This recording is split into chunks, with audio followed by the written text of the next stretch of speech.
Good morning everyone. मैं सुदर्शन कुमार आपका अपना चैनल SMITI जोन में फिर से एक बार आप लोगों का स्वागत करता हूं।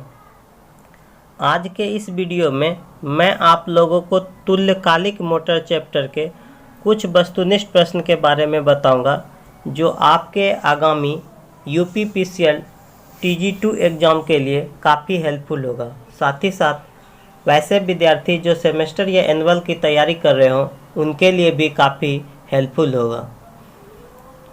जो ये ऑब्जेक्टिव का कलेक्शन लिया गया ये अरिहंत बुक से लिया गया है और मेरा हर संभव प्रयास रहेगा कि अरिहंत बुक का कंप्लीट सॉल्यूशन करा दूँ। तो अभी तक जो विद्यार्थी हमारे चैनल को सब्सक्राइब नहीं किए हैं वो पहले चैनल को सब्सक्राइब कर ले और बेल आइकन को प्रेस कर ले ताकि आप लोगों को करंट नोटिफिकेशन मिलते रहे। तो चलिए हम स्टार्ट कर रहे हैं क्वेश्चन नंबर 16 से, क्योंकि इससे पहले क्वेश्चन नंबर 15 तक हम करा चुके हैं। तो चलिए स्टार्ट कर रहे हैं। क्वेश्चन नंबर 16 कह रहा है तुल्यकालिक मोटर का उपयोग औद्योगिक मशीनों में करने का मुख्य कारण है। देखिए, तुल्यकालिक मोटर का उपयोग औद्योगिक मशीनों में करने का मुख्य कारण है। तो इसमें देखिए 3 ऑप्शन दिए हैं, कौन सा कथन सही है इसके बारे में बताना है। कह रहा है कि यह पूर्ण इंस्टॉलेशन के लिए पावर फैक्टर को सुधारती है। यह पूर्ण इंस्टॉलेशन के लिए पावर फैक्टर को सुधारती है। सही बात है कि हम लोग सिंक्रोनस मोटर या तुल्यकालिक मोटर का उपयोग पावर फैक्टर के करेक्शन में करते हैं। फिर कह रहा है सभी भार पर इसकी गति नियत रहती है। यह मुख्य आवृत्ति प्रदान करती है। ये भी बात सही है कि सभी भारों पर इसकी गति नियत रहती है, गति नियत रहता है और यह क्या है, यह मुख्यतः आवृत्ति प्रदान करती है। ये भी सही है। तीसरा कह रहा है इसे हमेशा उच्च दक्षता प्राप्त करने हेतु इकाई शक्ति गुणांक पर प्रचालित करने के लिए संयोजित किया जाता है। अगर आपको उच्च दक्षता लेनी हो, इसे हमेशा उच्च दक्षता प्राप्त करने के लिए हमको इकाई शक्ति गुणांक पर प्रचालित करने के लिए संयोजित किया जा सकता है। अगर हमको हाई इफिशिएंसी लेना हो तो हम इसको क्या करेंगे, इकाई शक्ति गुणांक पर प्रचालित करेंगे। ठीक है, तो ये भी सही है। 1, 2 और 3, तो ये सभी, यानी यहाँ पे ऑप्शन नंबर डी आपका सही होगा। 17 नंबर क्वेश्चन देखिए। 17 नंबर क्वेश्चन में कह रहा है तुल्यकालिक मोटर में स्टेटर विरोधी विद्युत वाहक बल का परिमाण निर्भर करता है। कह रहा है तुल्यकालिक मोटर में स्टेटर विरोधी विद्युत वाहक बल का परिमाण जो है किस पे निर्भर करता है। तो स्टेटर विरोधी वाहक बल का जो परिमाण होता है वो निर्भर करता है सिर्फ केवल डीसी उत्तेजन पर निर्भर करता है। जो ऑप्शन नंबर आपका डी सही है, केवल डीसी उत्तेजन पर निर्भर करता है। 18 नंबर क्वेश्चन देखिए। 18 नंबर क्वेश्चन क्या कह रहा है।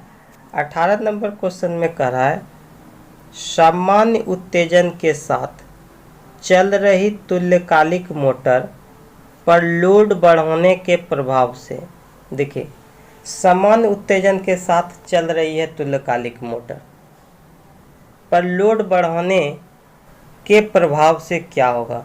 अगर सामान्य उत्तेजन के साथ सिंक्रोनस मोटर चल रही है, अब क्या कर रहे हैं, हम उसको लोड को बढ़ा रहे हैं। जब आप लोड को बढ़ाइएगा तो उसमें आर्मेचर करंट भी बढ़ेगा। लोड बढ़ा रहे हैं तो लोड बढ़ाने का मतलब ये है कि उसमें करंट भी बढ़ेगा, आर्मेचर करंट भी बढ़ेगा एवं शक्ति गुणांक तब उसका क्या हो जाएगा, कम हो जाएगा। जो ऑप्शन नंबर डी सही है। 19 नंबर क्वेश्चन को देखिए। निम्न में कौन सा गुण तुल्यकालिक मोटर के लिए लागू नहीं होता है। निम्न में कौन सा गुण तुल्यकालिक मोटर के लिए लागू नहीं होता है। तो कह रहा है कि कौन सा लागू नहीं होगा तुल्यकालिक मोटर पे। पहला ऑप्शन देखिए, कह रहा है कि सभी लोड पर ओचर चाल से चलता है, ये बात सही है। ये तुल्यकालिक मोटर में लागू होगा कि चाहे कोई भी लोड रहे, no load, full load, half load, सभी पे ये ओचर चाल से चलेगा। दूसरा कह रहा है केवल यांत्रिक लोड की आपूर्ति के लिए उपयुक्त है, यही बात लागू नहीं होगा, जो गलत है। फिर कह रहा है पावर फैक्टर सुधार के लिए भी उपयोग किया जाता है, ये भी सही है कि तुल्यकालिक मोटर का उपयोग हम लोग पावर फैक्टर सुधार में करते हैं, और ये यूनिटी, लैगिंग, लीडिंग सभी पावर फैक्टर पे काम करता है। स्वयं स्टार्ट नहीं होता है, ये भी बात सही है। तो यहाँ पे जो ऑप्शन होगा, यहाँ पे ऑप्शन आपका बी सही होगा कि केवल यांत्रिक लोड की आपूर्ति के लिए उपयुक्त नहीं है, ये लागू नहीं होता है। चलिए उसके बाद 20 नंबर देखिए क्वेश्चन। 20 नंबर में क्वेश्चन में कर रहा है, एक तरफ देखिए सूची 1 है और सूची 2 है।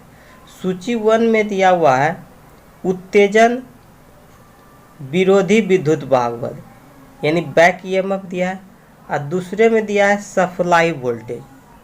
देखिए अगर कम उत्तेजन की बात की जाए, कम उत्तेजन, तो कम उत्तेजन लो एक्साइटेशन कब होगा? लो एक्साइटेशन के केस में आपका सप्लाई वोल्टेज ज़्यादा होगा। उसके बाद अधिक उत्तेजन में क्या होगा? जब हाई एक्साइटेशन दीजिएगा तो उस समय आपका बैक ईएमएफ ज़्यादा होगा और सप्लाई वोल्टेज कम हो जाएगा। और क्रांतिक उत्तेजन में क्या होता है? ईबी भी के बराबर होता है। ठीक है, तो कम उत्तेजन के केस में आपका क्लॉकवाइज डायरेक्शन में होगा। ये कम उत्तेजन को हम लोग अंडर एक्साइटेशन कहते हैं, और अधिक उत्तेजन को ओवर एक्साइटेशन। ठीक है, तो ये ऑप्शन आपका यहाँ पे देखिए 1 नंबर 20 का जो है 1 नंबर मैच कर रहा है, तो ये ऑप्शन ए सही है। 21 नंबर क्वेश्चन को समझिए। 21 नंबर क्वेश्चन को समझिए। 21 नंबर क्वेश्चन में करा है तुल्यकालिक मोटर के उत्तेजन परिवर्तन से परिवर्तन होने वाली राशियां है। देखिए तुल्यकालिक मोटर के उत्तेजन परिवर्तन से आप एक्साइटेशन को परिवर्तित करके कौन कौन सी राशि को परिवर्तित कर सकते हैं? एक्साइटेशन परिवर्तित करके निम्न में से कौन सी राशि को परिवर्तित कर सकते हैं? देखिए एक्साइटेशन के परिवर्तन से आपका शक्ति गुणांक भी परिवर्तन होगा, साथ ही साथ आर्मेचर धारा भी परिवर्तित होता है। तो यहाँ पे ऑप्शन नंबर सी सही है। ऑप्शन नंबर सी आपका सही है। चलिए 22 नंबर क्वेश्चन देखिए क्या करा है। तुल्यकालिक मोटर में उत्तेजन बढ़ाने पर शक्ति गुणक। तुल्यकालिक मोटर में अगर आप एक्साइटेशन को बढ़ा रहे हैं तो शक्ति गुणक क्या होगा? तो शक्ति गुणक में सुधार होता है। हम एक्साइटेशन को बढ़ा करके ही शक्ति गुणक में सुधार लाते हैं, जो ऑप्शन नंबर सी सही है।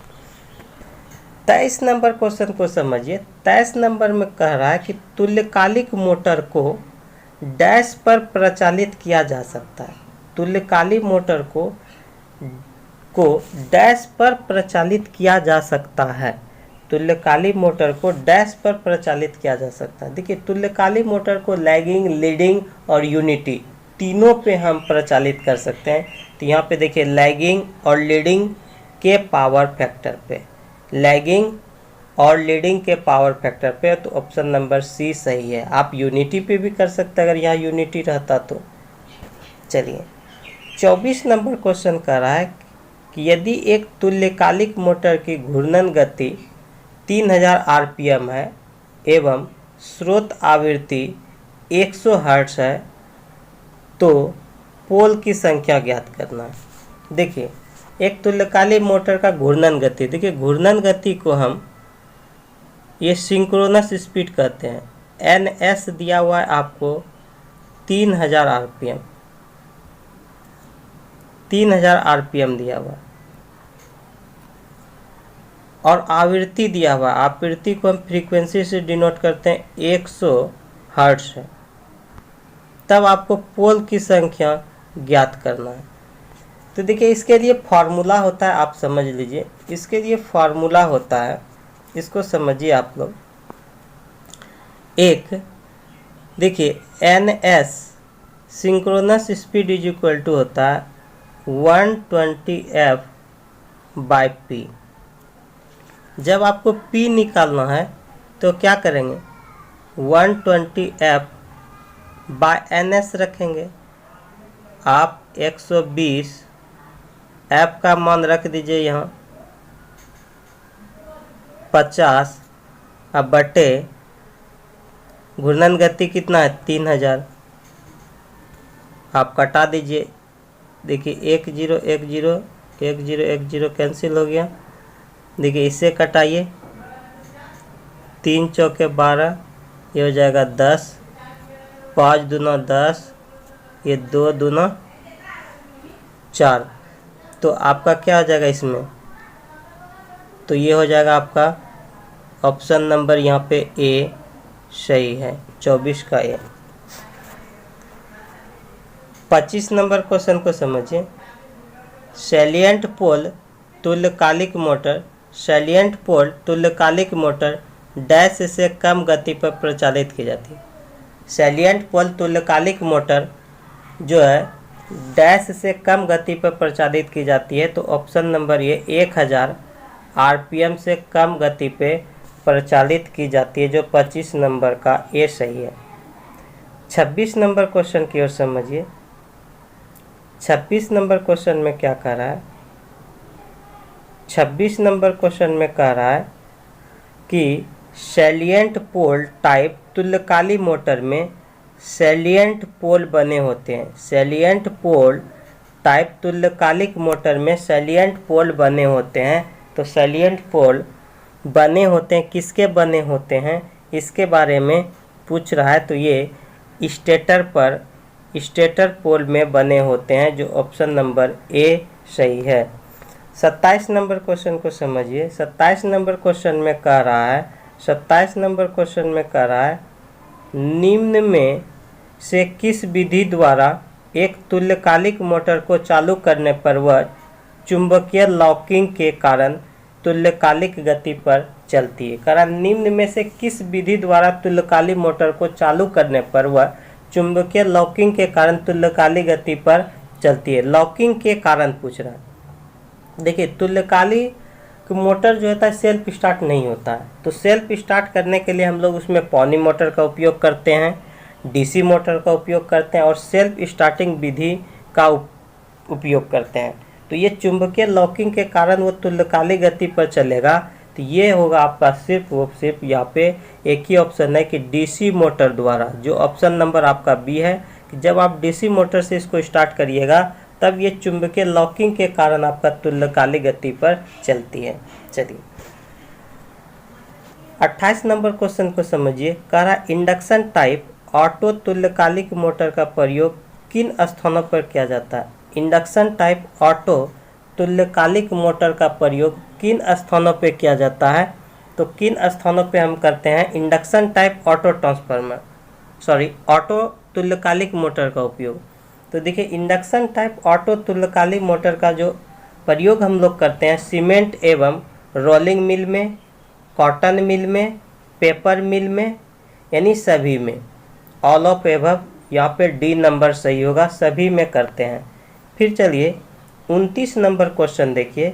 29 नंबर क्वेश्चन में कह रहा है कि सामान्य तुल्यकालिक मोटर के स्टेटर पर किस प्रकार के बाइंडिंग स्थापित की जाती है। सामान्य तुल्यकालिक मोटर के स्टेटर पर किस प्रकार के बाइंडिंग स्थापित की जाती है, तो हम 3 फेज बाइंडिंग स्थापित करते हैं। सामान्य तुल्यकालिक मोटर के स्टेटर पे हम लोग 3 फेज बाइंडिंग स्थापित करते हैं, जो ऑप्शन नंबर सी सही है।